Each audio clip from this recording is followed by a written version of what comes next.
I'm Rich Andreski, Bureau Chief for Public Transportation at the Connecticut Department of Transportation. And I'd like to welcome you to Along the Lines, a podcast series where we'll explore current issues and ideas on Connecticut's public transportation system.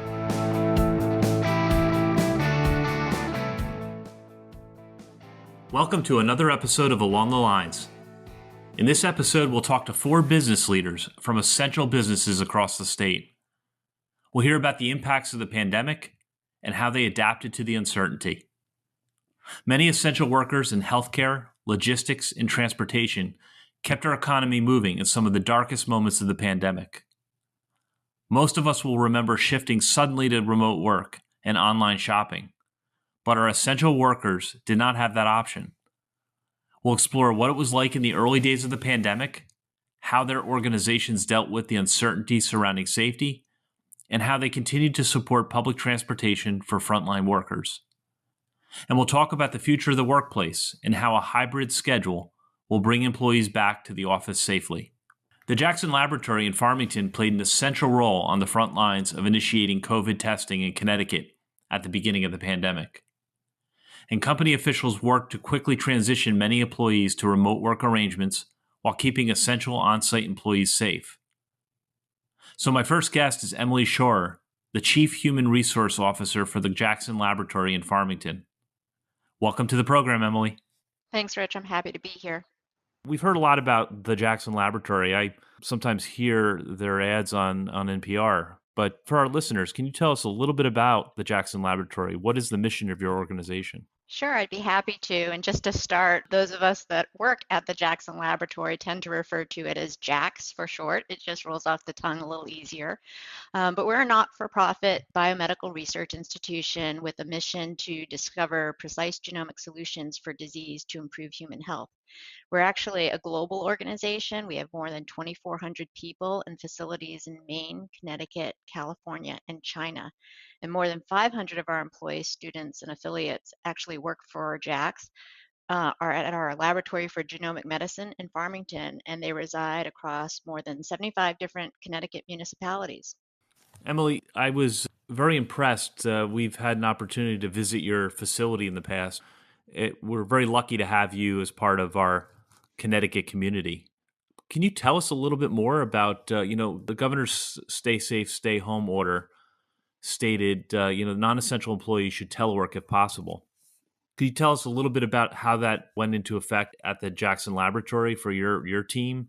Sure. So, we've had an interesting relationship with the state of Connecticut. The first case of COVID was announced in the state about around March 8th. And 2 days later, our president and CEO, Ed Liu, along with Charles Lee, who's the scientific director at Jack's Genomics Medicine in Farmington, and Luann Ballesteros, our VP of External and Government Affairs, met with Governor Lamont to offer our help. And at the time, we had a small clinical testing menu, primarily focused on tumor panels and cancer profiling at our state-accredited diagnostic lab there in Farmington. But in just 2 weeks, we were able to bring it up so that it had testing capability for COVID. So many of our employees at that facility became essential workers. But as an organization, we knew that it was very important for us to be able to continue our work there and also keep the employees safe. So we wanted to move some of our workforce to working remotely so that we could ensure proper physical distancing and make sure that we had the right resources on site to support the staff that needed to be there to perform critical operations. And I'd say that the transition actually went remarkably well. And for those employees who moved to working from home, which was about a third of our organization, and most of whom are still doing so, it's been very important to us as an organization to make sure that they continue to feel connected and cared about. And we even provided financial support to them to assist them in setting up their home workplaces. And we work hard to keep them engaged through various communication channels, including virtual forums and organization-wide social platforms. And we do a lot to keep our on-site employees very safe. And this includes regular testing for COVID-19, and now in many of our locations, including Farmington was actually our first, providing vaccine. Glad to hear the JAX is playing a key role in that. We hear now after a year into the pandemic that maybe, just maybe, everyone's not going to be coming back full time to the office. And so, Emily, when we hear about this potential hybrid arrangement where employees work from home some days and come into the office on other days, is that something that the Jacks is looking at? What do you think the future of work looks like at the Jacks? We're actually having a lot of discussions about this topic right now, thinking about the reintegration of some of our workforce in the coming months.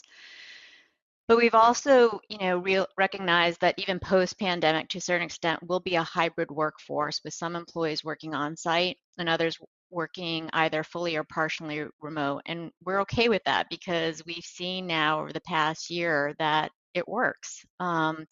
We're conducting some studies now on our space to make sure that it's designed in a way that intentionally supports this hybrid workforce and allows for, collaborative areas as well as what we call, office hoteling to allow for some employees that just need to come on site occasionally to be able to have a place to land and set up their workstations. When we went into this, we didn't have the benefit of a lot of advanced planning, but now we're reflecting back on the past year, looking at the lessons learned, and making sure that we are planning appropriately for the future. And we know it's going to look different. It's great to hear, and I think very important, critical that we had this great resource right here in Connecticut. I remember at the beginning of the pandemic, testing was not available, and I remember hearing about how critical testing would ultimately be in terms of keeping people safe. So glad to hear the Jax is playing a key role in that. One of the questions we're asking, I'd love to hear your thoughts, is the future of public transportation. How important is it, and what can we do to better serve you and your team members? We have employees that rely on that public transportation. And so anything that we can do, any programs that we can have in place to support people accessing the physical workspace is definitely going to be beneficial for all. And I think that employees are not only eager, but I think they're comfortable. They're gaining comfort in engaging in public transportation. We know that the virus spreads between people, but there are ways that we can go about our lives as long as we continue to take proper precautions, including wearing a mask, keeping good physical distance, and practicing good hand hygiene.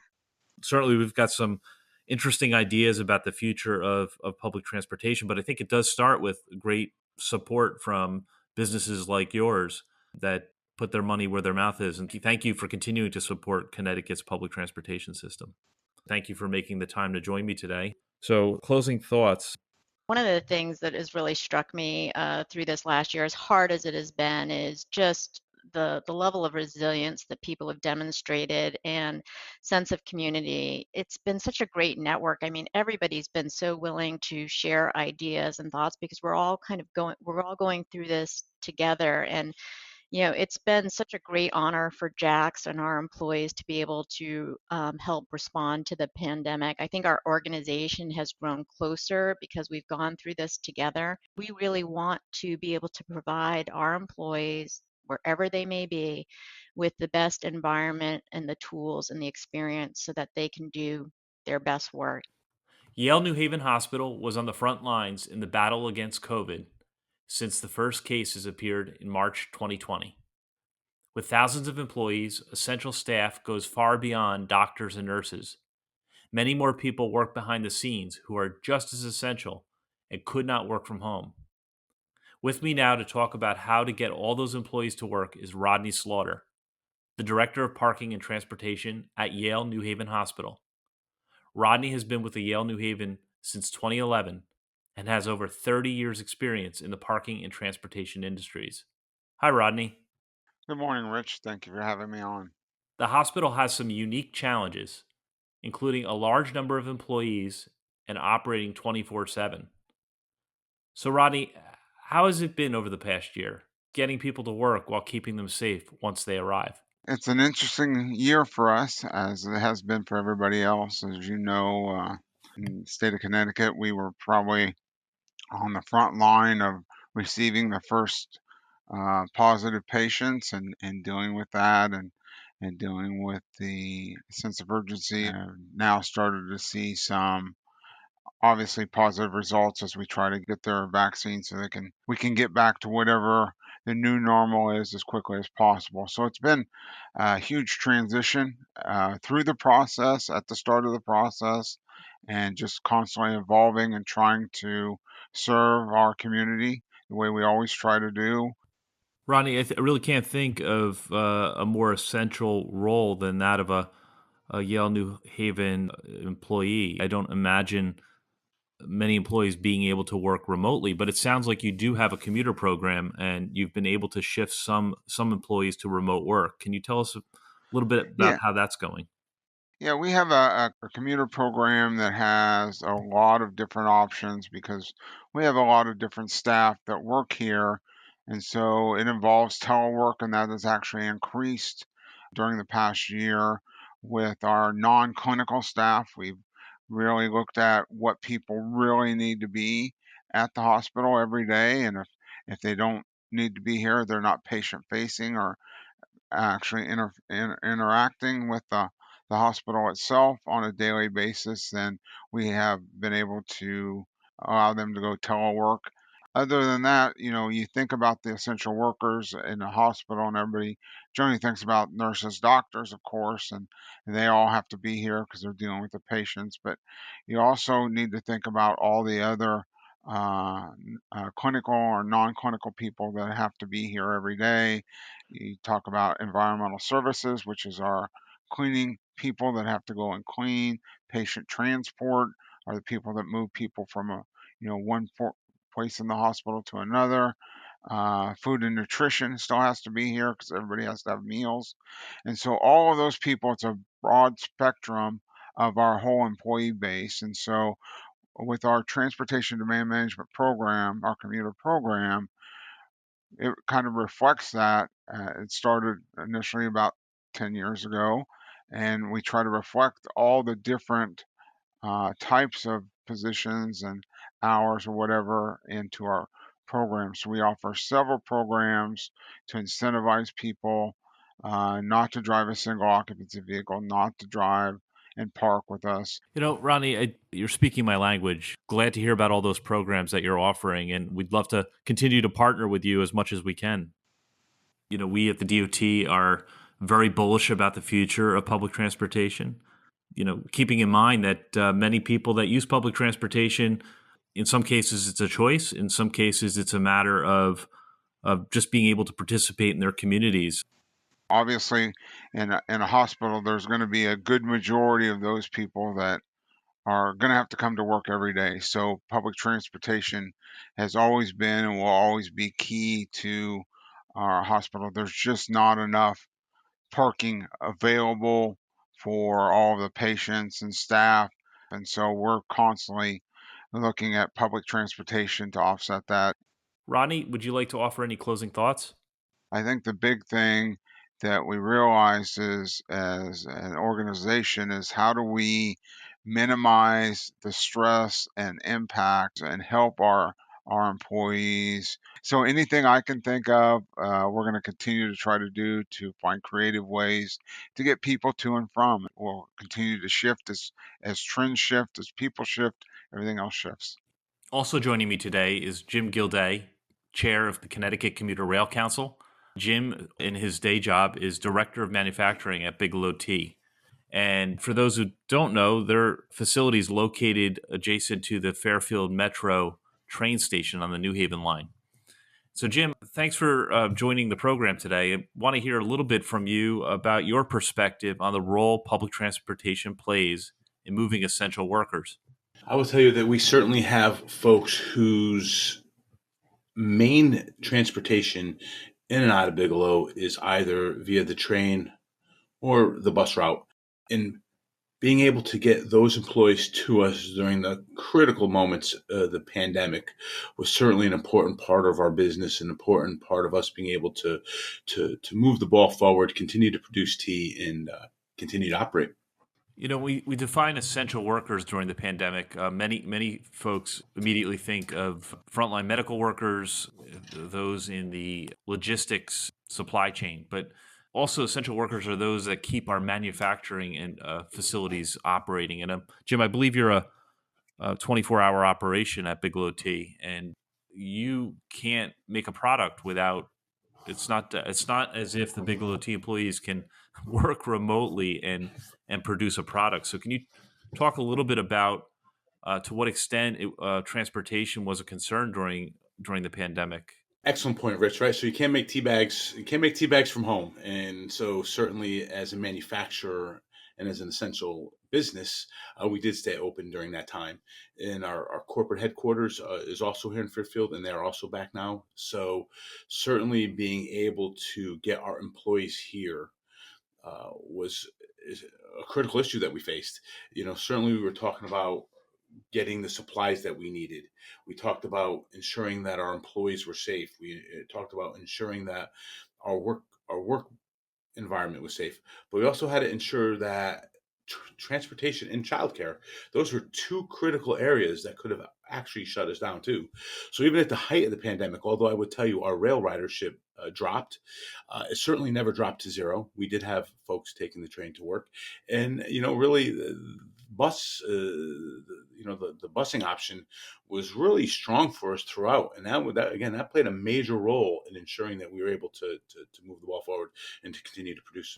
Well said, Jim. I think a lot of times folks may want to look strictly at the bottom line and say, well, how many riders did you carry and at what cost? And, during the pandemic, it was important, even if ridership had declined, those that were using the railroad or the bus lines were doing so very likely because they had no other way to get around.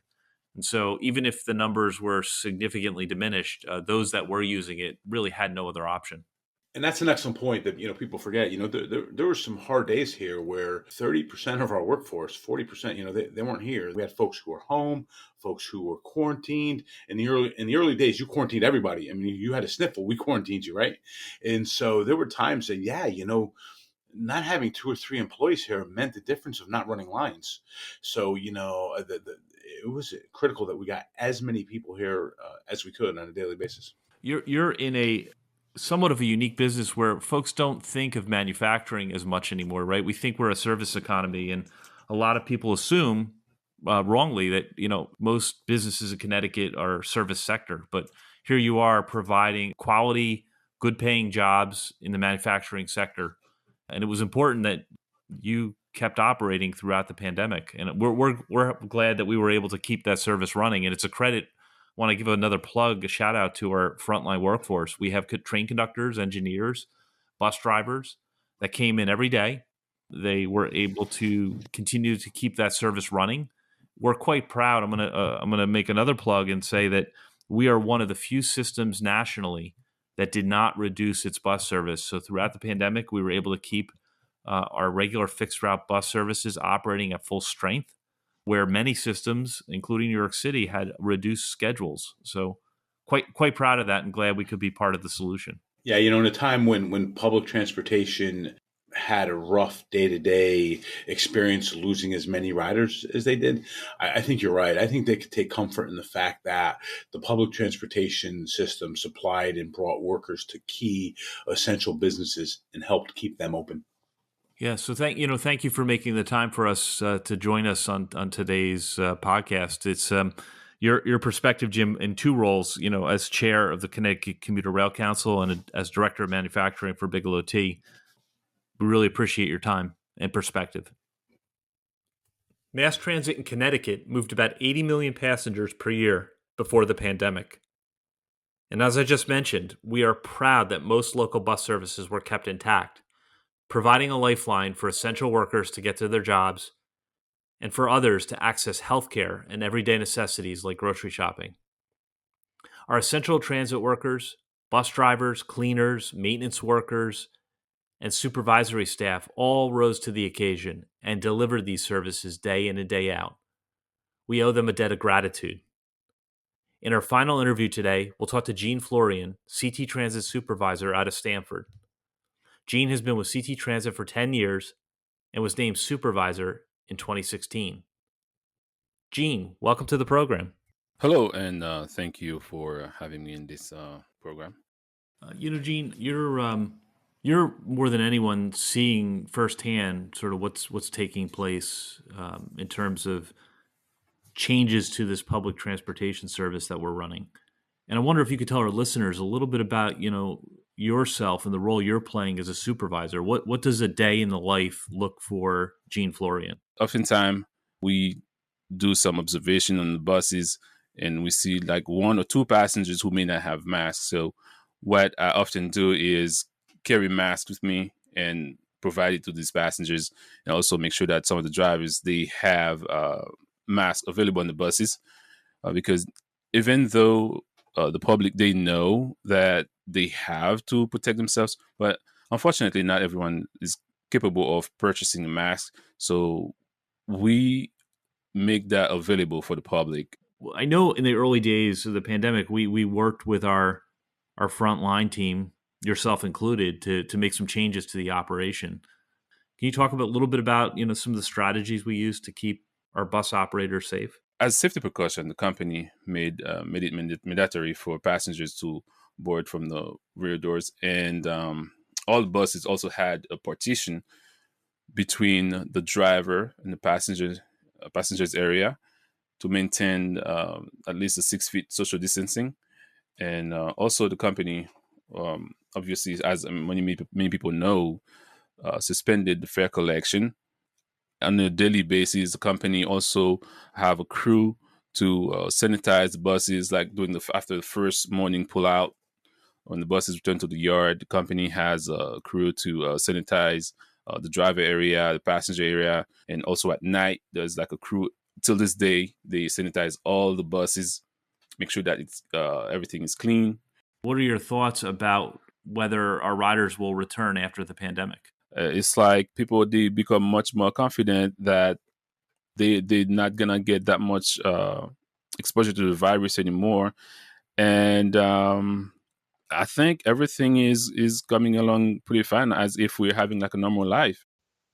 So I'm wondering, Gene, what do you think the best way to bring back our riders would be? So we've got some regular riders that continue to ride, but we've lost some riders. Some of them may be driving. Some of them may not be making trips any longer because they're staying at home. So what can we do, in your opinion, to get people back on our buses and trains in Connecticut? I believe one of the things is to raise awareness as far as promoting to the public how safe it is now to use public transportation, and raise awareness about the systems that we have in place for them to use public transportation again.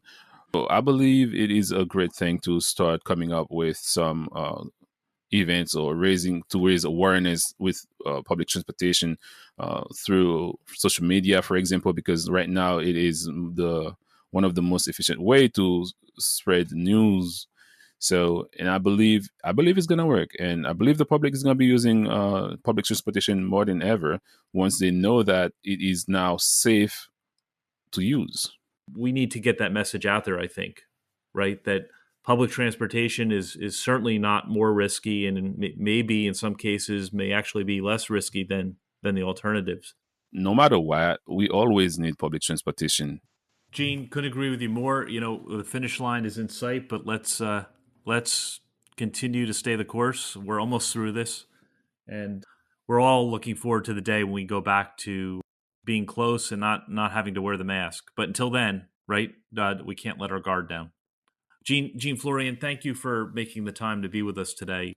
Thank you. Well, I am delighted to share some of the insights and provide knowledge to the public as far as how we conduct business at City Transit during this pandemic. I would like to say thanks once again to all my guests today.